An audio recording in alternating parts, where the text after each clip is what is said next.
Oh, this is, are we in the wrong place? We are. Yeah, this is a regress.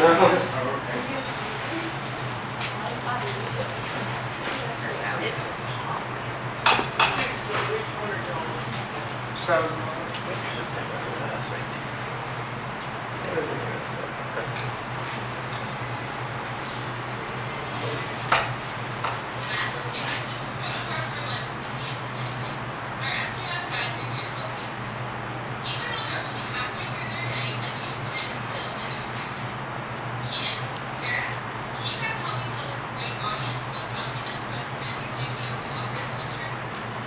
Yeah, so Tara, now that we have this great audience's attention, and so does Hannah, I'm sure they're a little bit curious about what Falcon High School does with our history program and what we're all about.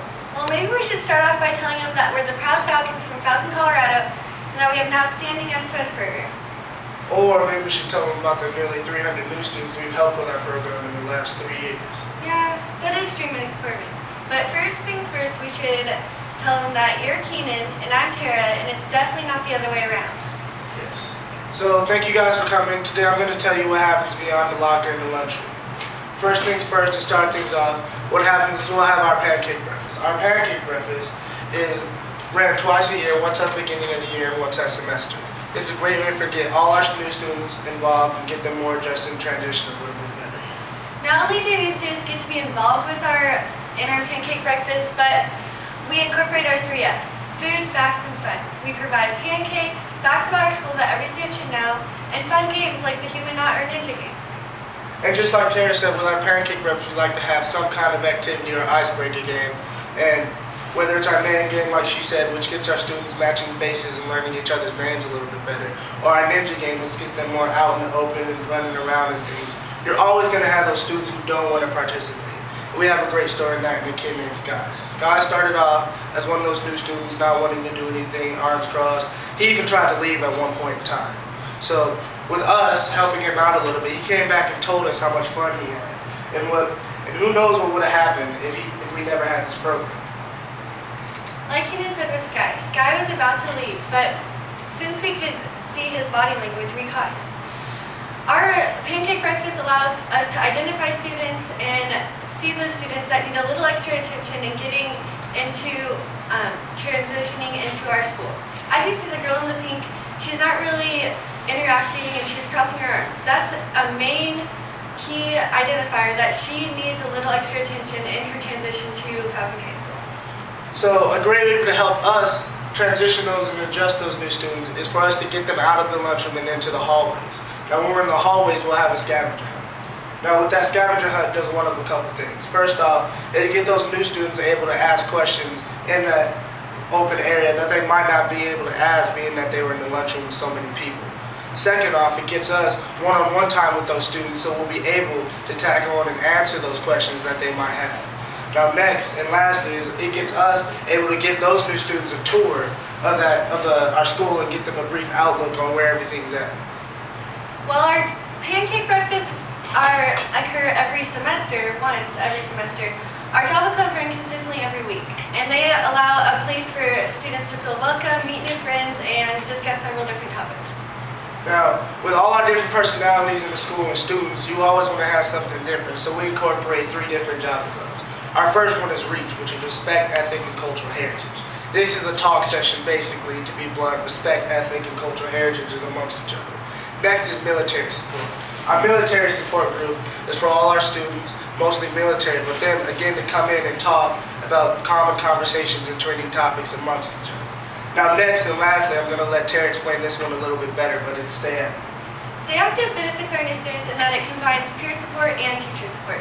Our new students can come to Stay Active and get that one-on-one interaction with a peer or a teacher that they don't normally get in a class of our 30 students.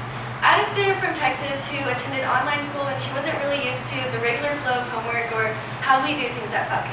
But with Stay Active, she got used to doing homework regularly and the way we learn with our techniques and finish out the year strong. Now, whether any student from anywhere wants to admit it or not, all students love being invited to things. Now, our Java clubs are a great way for us to involve them in that. Now, whether they're in there making new friends or whatnot, or talking it up, like I said, it's a great way for us to incorporate them getting involved. Our pancake breakfast and our Java clubs are a great way to meet the new students' individual needs, but our campaign was intended to reach out to the entire school. Now, to start that off with getting them into the entire school is for us to get our teachers first. Now, what we did was we broke our group up into smaller groups, and we assigned them 10 specific teachers. Now, once we presented to those 10 specific teachers, those teachers were given a survey. Now, after they answered that survey to help sway them a little bit better, the teachers who had the most answers correct on that survey were given a free hoodie. The competition of winning that free hoodie brought tons of excitement to our staff. I had Ms. Winston running down the hall asking me about our wow factor, and on the other side, Mr. Onborn was asking me about our Java clips. Coach Gale, a super intense bodybuilder, all over me about Mix It Up because he really wanted that sweatshirt. Not only did it raise awareness within our staff, but it also provided an identification of who's in S2S, so our teachers could set up our S2S members with new students.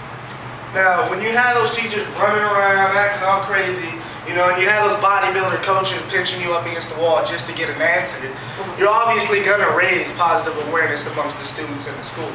So, a great way for S2S to bring positive awareness amongst our students in the school is to bring Rachel's Challenge to the table. Now, Rachel's Challenge's goal as a whole, basically, is to raise a chain reaction of positive events amongst our students in our school. And S2S has many great activities in our school to help provide that for you. One activity we have in this picture is our pie activity.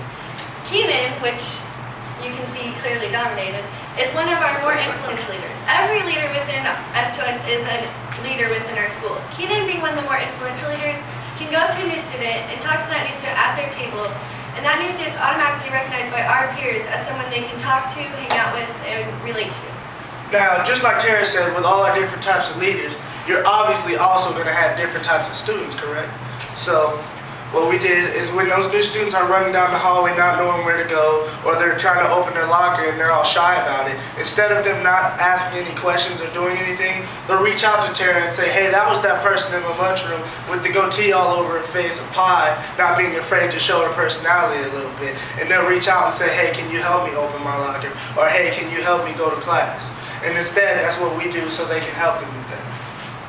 Not only do our activities allow new students to identify S2S leaders, but also identify our teachers. If they see our counselors, principals, or our teachers up there eating that pie or participating in three-legged race, those students view our teachers as more approachable and they are more likely to go ask questions. So, thank you guys for coming. Hopefully you can take home some of this, whether it's our Java clubs, our campaign, or our pancake breakfast, and adjust this to your school and your community and your new students, and hopefully help them transition and adjust this a little bit better. And don't forget to include our food, facts, and fun.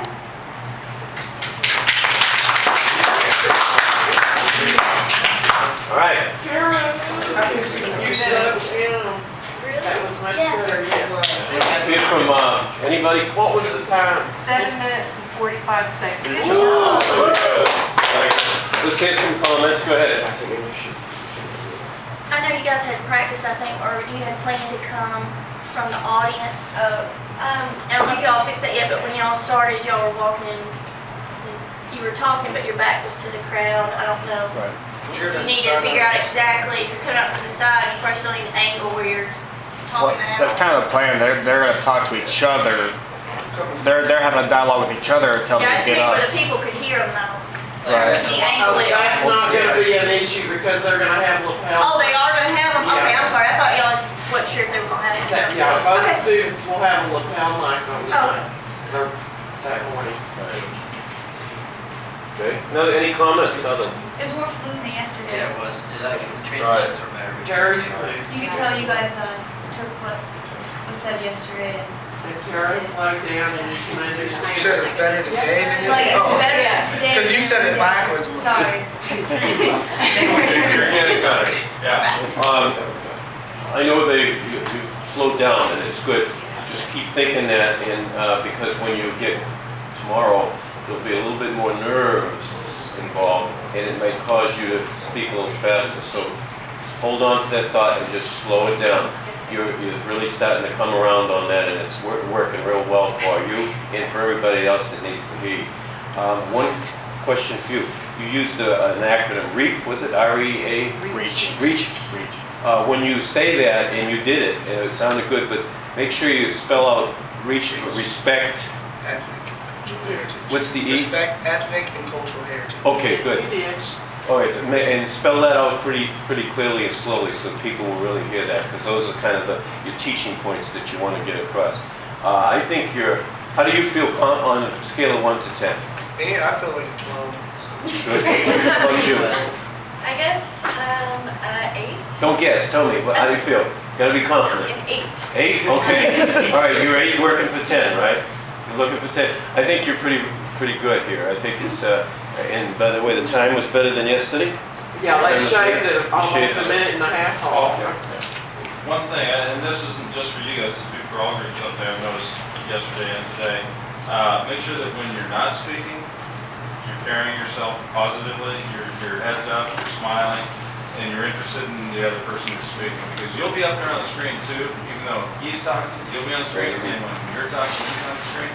So make sure that you're still showing that I'm into what he's saying, what she's saying, so the audience can't look at this screen and go, look at this. Do they really care what they're It's saying? good, yeah. We say body language, you can even look over and say, I'm still interested in what. And by the way, we're not gonna all forget to smile. You all have beautiful work on your teeth, so we want to make sure of that. All right? All right, let's hear it for this group. Good job.